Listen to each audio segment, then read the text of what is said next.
નમસ્કાર મિત્રો, સ્વાગત છે તમારું આજના એક નવા વિડીયોમાં।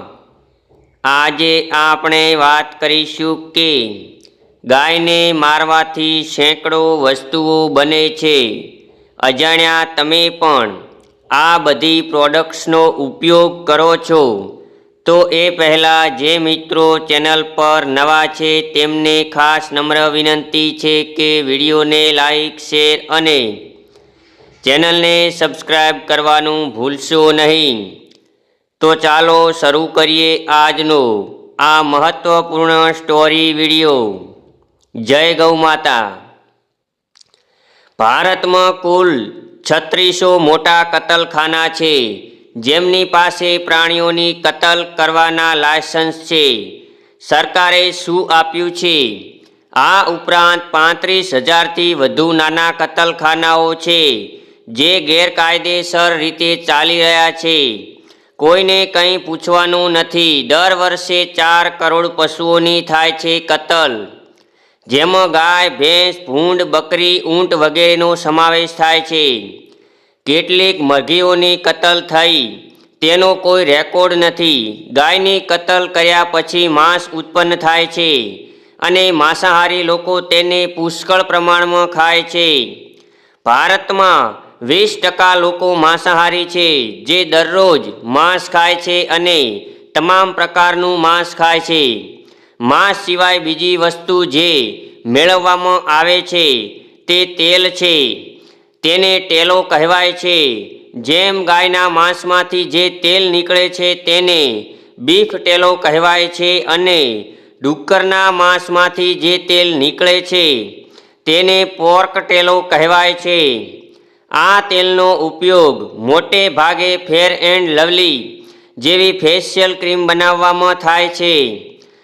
લવલી, તળાવ, ઇમામી વગેરે આ તેલ ક્રીમ મેન્યુફેક્ચરિંગ કંપનીઓ ખરીદે છે અને જેમ તમે જાણો છો, મદ્રાસ હાઈકોર્ટમાં શ્રી રાજીવ દીક્ષિતજીએ વિદેશી કંપની ફેર એન્ડ લવલી સામે કેસ જીત્યો હતો, જેમાં કંપનીએ પોતે સ્વીકાર્યું હતું કે અમે આ ફેર એન્ડ લવલીમાં ડુક્કરની ચરબીનું તેલ મિક્સ કરીએ છીએ।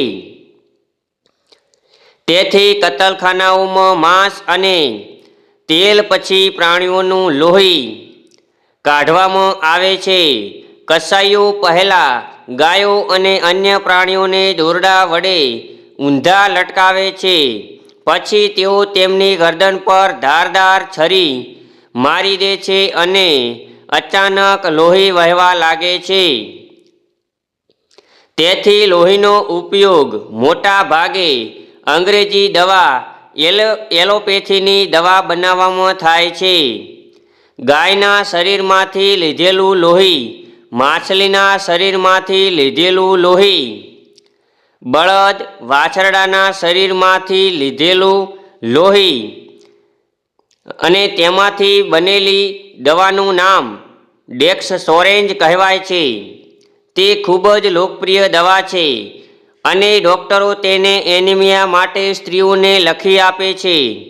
ખાસ કરીને જ્યારે તેઓ ગર્ભવતી હોય ત્યારે સ્ત્રીઓ એનિમિયાથી પીડાય છે અને ડૉક્ટરો તેમને પશુઓના લોહીમાંથી બનાવેલી દવાઓ લખી આપે છે, કારણ કે તેઓને ફાર્માસ્યુટિકલ કંપનીઓ પાસેથી ભારે કમિશન મળે છે। આ સિવાય લિપસ્ટિક બનાવવામાં લોહીનો ભરપૂર ઉપયોગ થાય છે। આ પછી ઘણી કંપનીઓ ચા બનાવવા માટે લોહીનો ઉપયોગ કરે છે। હવે ચા છોડમાંથી મળે છે અને ચાના છોડનું કદ ઘઉંના છોડ જેટલું જ હોય છે। તેમાં પાંદડા હોય છે। તેને તોડીને સૂકવવામાં આવે છે જેથી પાંદડાને સૂકવીને પેકેટમાં પેક કરીને વેચવામાં આવે છે અને છેલ્લો ભાગ જે તૂટીને નીચે પડે છે તેને ડેન્ટલ કહેવાય છે। પણ આ ચા નથી। ચા એ ચાના છોડના ઉપરના પાંદડા છે। તો પછી શું કરીએ? ચા જેવી બનાવવી તે નીચેના ભાગને સૂકવીને પાણીમાં નાખીએ તો ચા જેવો રંગ આવતો નથી। તો આ વિદેશી કંપનીઓ જેમ કે બ્રુક બોન્ડ, લિપ્ટન વગેરે પ્રાણીઓના શરીરમાંથી લોહી ભેળવીને સૂકવે છે અને તેને એક પેટીમાં ભરીને વેચે છે. ટેકનિકલ ભાષામાં તેને ટી ડસ્ટ કહેવામાં આવે છે. આ સિવાય કેટલીક કંપનીઓ નેલ પોલિશ બનાવવા માટે તેનો ઉપયોગ કરે છે. માંસ, તેલ અને લોહી. પછી કતલખાનાઓમાં પ્રાણીઓના હાડકાં જોવા મળે છે અને તેનો ઉપયોગ ટૂથપેસ્ટ બનાવતી કંપનીઓ જેમ કે કોલગેટ, ક્લોઝ-અપ, પેપ્સોડેન્ટ, સિબાકા વગેરે દ્વારા કરવામાં આવે છે. સૌ પ્રથમ પ્રાણીઓના હાડકાં એકત્રિત કરવામાં આવે છે, તેને સૂકવવામાં આવે છે અને પછી બોન ક્રેશર નામનું મશીન આવે છે.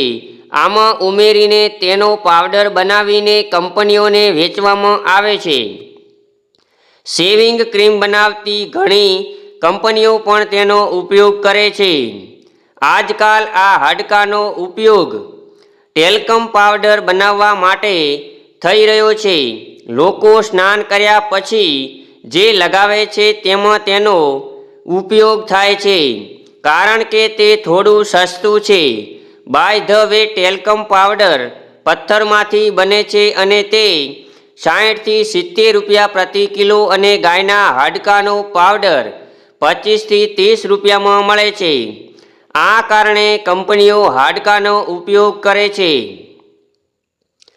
આ પછી ગાયની ઉપરની ચામડીનો સૌથી વધુ ઉપયોગ ક્રિકેટના બોલ બનાવવામાં થાય છે અને આ બોલ લાલ રંગનો હોય છે, પરંતુ આજકાલ તે સફેદ રંગમાં પણ આવે છે જે ગાયના ચામડામાંથી બને છે. ગાયના વાછરડાની ચામડીનો ઉપયોગ મોટા ભાગે બોલ બનાવવામાં થાય છે. બીજો બોલ ફૂટબોલ છે. ક્રિકેટનો દડો નાનો છે પરંતુ ફૂટબોલ મોટો છે અને તેમાં ગાયના ચામડાનો વધુ ઉપયોગ કરવામાં આવ્યો છે. આજકાલ આ ચામડાનો અન્ય ઉદ્યોગમાં ઘણો ઉપયોગ થાય છે. જૂતા અને ચંપલ બનાવવામાં બજારમાંથી આવા ચંપલ ખરીદો તો જે ચામડાનું બનેલું છે અને ખૂબ જ નરમ છે, તેથી તે 100% ગાયના વાછરડાના ચામડામાંથી બનેલ છે અને જો તે કઠણ હોય તો તે ઊંટ અથવા ઘોડાના ચામડામાંથી બનેલ છે. આ સિવાય પર્સ અને બેલ્ટ બાંધવા માટે પણ ચામડાનો ઉપયોગ થાય છે. આ ઉપરાંત આજકાલ તેઓ શણગાર તરીકે ઉપયોગમાં લેવાય છે. તો ગાયો અને ગાય જેવા પ્રાણીઓ વગેરેની હત્યા થાય છે તો 5 વસ્તુઓ બહાર આવે છે. માંસ કાઢવું. માંસાહારી લોકો શું ખાય છે? ચરબીયુક્ત તેલ, જેનો ઉપયોગ સૌંદર્ય પ્રસાધનો બનાવવામાં થાય છે. લોહી ખેંચાય છે, જેનો ઉપયોગ અંગ્રેજી એલોપેથિક દવા અને ચા બનાવવામાં થાય છે. નેલ પોલિશ, લિપસ્ટિકમાં હાડકાં મળ્યા. ટૂથપેસ્ટ, ટૂથ પાવડર, શેવિંગ ક્રીમમાં તેનો ઉપયોગ અને ટેલ્કમ પાવડર. ચામડું કાઢવું. તેનો ઉપયોગ ક્રિકેટ બોલ, ફૂટબોલ, શૂઝ, ચપ્પલ, બેગ, બેલ્ટ વગેરે માટે થાય છે. ઉપર જણાવ્યા મુજબ 35,000 કતલખાના છે અને 4 કરોડ ગાય, ભેંસ, વાછરડા, બકરા, ઊંટ વગેરેની કતલ થાય છે. તેથી તેઓ જે પણ માંસ ઉત્પન્ન કરે છે તે વેચાય છે. ચરબીયુક્ત તેલ વેચાય છે. લોહી વેચાય છે. હાડકાં અને ચામડા વેચાય છે. તેથી આ 5 ઉત્પાદનોનો વ્યાપક ઉપયોગ થાય છે અને આ દેશમાં વિશાળ બજાર છે. આ સિવાય ગાયના શરીરની અંદર પણ કેટલાક ભાગો હોય છે, તેવો પણ ઘણો ઉપયોગ થાય છે. જેમ કે ગાયને મોટું આંતરડું હોય છે. આપણા શરીરમાં જે રીતે છે, ગાયના શરીરમાં આવું જ હોય છે. તો જ્યારે ગાયને મારી નાખવામાં આવે છે, તેથી મોટા આંતરડાને અલગથી દૂર કરવામાં આવે છે અને તેને પીસીને જિલેટીન બનાવવામાં આવે છે, જેનો ઉપયોગ આઈસ્ક્રીમ, ચોકલેટ, કેપ્સ્યુલ્સ વગેરેમાં થાય છે. આ સિવાય તે Maggi, pizza, burger, hot dog, chowmein બનાવવા માટે બેઝ મટીરિયલ્સથી ભરપૂર છે અને જેલી લાલ નારંગી રંગની આવે છે અને તેમાં જિલેટીનનો ઘણો ઉપયોગ થાય છે. આજકાલ સાબુદાણામાં જિલેટીનનો ઉપયોગ થાય છે.